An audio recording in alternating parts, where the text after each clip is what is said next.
Hello friends, welcome back to my YouTube channel Pritish journey.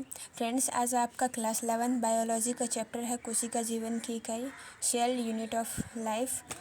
तो पहले आज इंट्रोड्यूस करवाते हैं बायोलॉजी से। तो स्टार्ट करते हैं बायोलॉजी। बायोलॉजी में बायो का मीनिंग होता है जीव और लॉजी का मीनिंग होता है अध्ययन।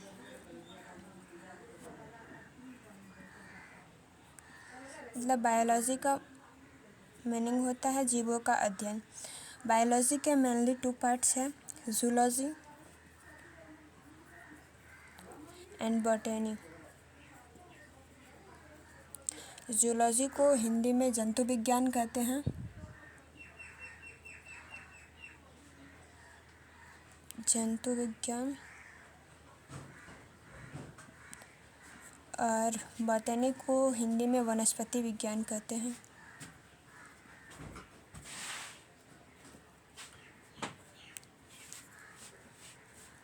बायोलॉजी के जो जनक है वो हमारे अरस्तु जी हैं।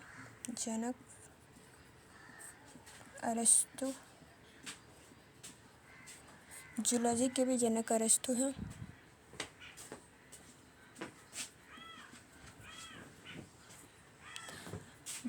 बॉटनी के जनक थियोफ्रेस्टस जी हैं। पॉइंट टू पॉइंट चीज़ें लिखवा रही हूँ, आप भी नोट्स में लिखते जाइए। फ्रेस्टस। उसके बाद कुछ वर्ड्स के बारे में बता दो जो इस चैप्टर में या इस बुक में आगे आने वाले हैं। वो है माइक्रोबायोलॉजी। सबसे पहला शब्द है माइक्रोबायोलॉजी।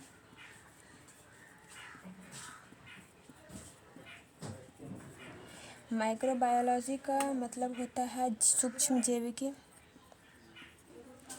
जिनमें सूक्ष्म जीवों का अध्ययन किया जाता है। सूक्ष्म जैविक। दूसरा वर्ड है जेनेटिक्स, जिनमें आनुवंशिक चीज़ों, आनुवंशिक रोगों, आनुवंशिक पदार्थों का अध्ययन किया जाता है। जेनेटिक्स, आनुवंशिकी।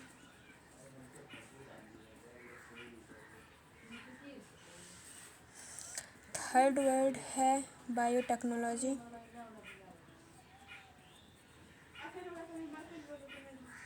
बायोटेक्नोलॉजी का मतलब है जैव प्रौद्योगिकी।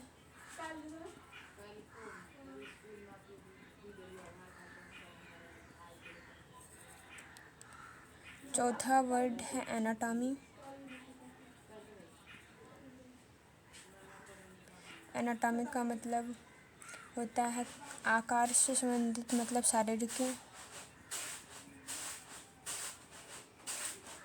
पांचवा वर्ड है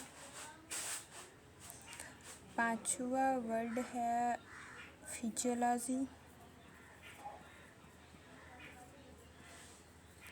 फिजियोलॉजी का मतलब होता है कार्यकी। आकारिकी में हम आकार का अध्ययन करते किस टाइप में है, और कार्यकी में हम उनका फंक्शन को पढ़ते हैं, कौन सा कार्य कर रहा है, कौन सा अंग कौन सा कार्य कर रहा है। छठा वर्ड है हमारा हिस्टोलॉजी। हिस्टोलॉजी होता है ऊतकों का अध्ययन।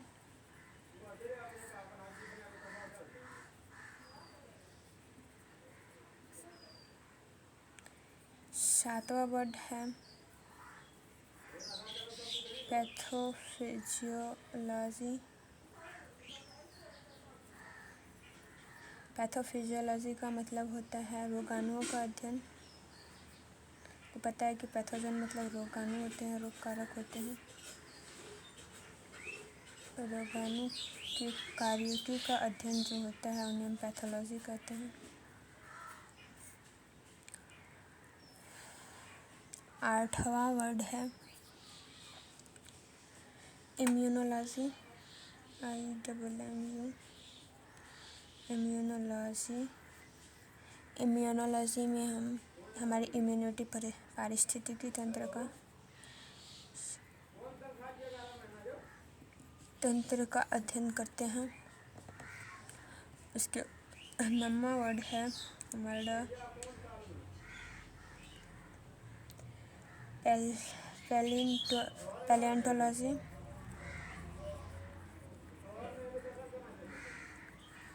पैलियोंटोलॉजी का मतलब होता है जीवाश्मों का अध्ययन। जीवाश्म मतलब तो समझते ही हैं।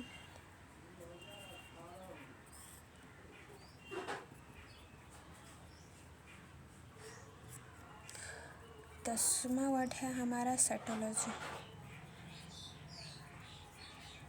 जिसको सेलुलॉजी भी कहते हैं। साइटोलॉजी का मतलब होता है कोशिका विज्ञान, मतलब कोशिकाओं का अध्ययन। इन वर्डों को आप लिख लीजिए, या आगे बहुत काम आएंगे हमारे। इसके बाद इस चैप्टर का फर्स्ट टॉपिक लिखती हूँ कोशिका। कोशिका किसे कहते हैं, इसको मैं इधर लिख दे रही हूँ। कोशिका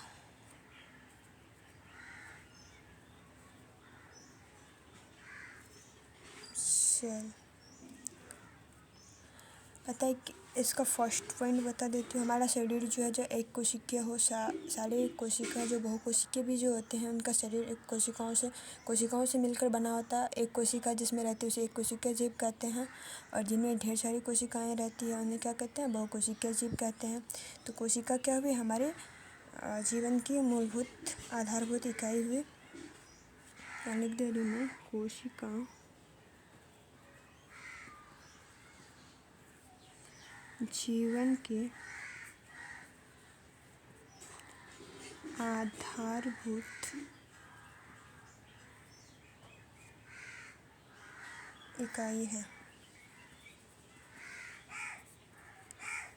अब बात आती है कोशिका को किसने खोजा। तो सबसे पहले सर्वप्रथम मृत कोशिका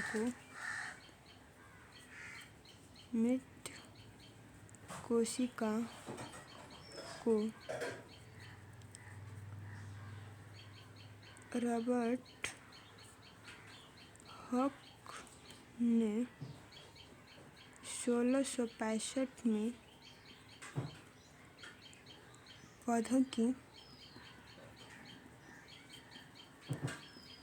कॉर्क, लकड़ी के ऊपर जो होता है उसे क्या कहते हैं, कॉर्क में खोजा। मृत कोशिका की खोज तो सर्वप्रथम रॉबर्ट हुक ने की थी। इनका नामकरण भी रॉबर्ट हुक ने ही किया था। तो जीवित कोशिकाओं की खोज किसने की, तो जीवित कोशिका की खोज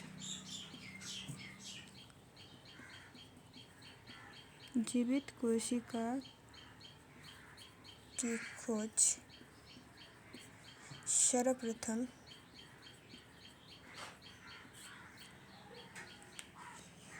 एंटनी वॉन लीeuwenhoek ने किया था। डायरेक्ट लिखते हैं, और लीeuwenhoek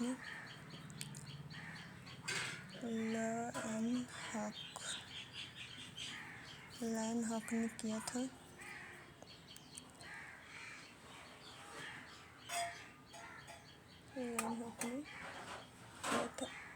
ये हो गई। इसका पूरा नाम एंटनी वॉन लीeuwenhoek था। और इसके बारे में क्या बताओ, सेल के बारे में तो इतना ही है। सेल कोशिका जो होती है जीवन की आधारभूत मूलभूत इकाई होती है। सर्वप्रथम मृत कोशिका की खोज रॉबर्ट हॉक ने किया था 1665 ईस्वी में। उसके बाद जीवित कोशिकाओं की खोज सर्वप्रथम लीeuwenhoek ने किए थे। ये बता दी मैं, और सारी चीज़ें। आज के लिए इंट्रोडक्शन इतना ही है। नेक्स्ट क्लास में मैं आगे बताऊंगी। आप सभी का धन्यवाद एंड बाय बाय। मिलता है अगला क्लास में। तब तक के लिए आप इसे बना के याद कीजिए। ओके।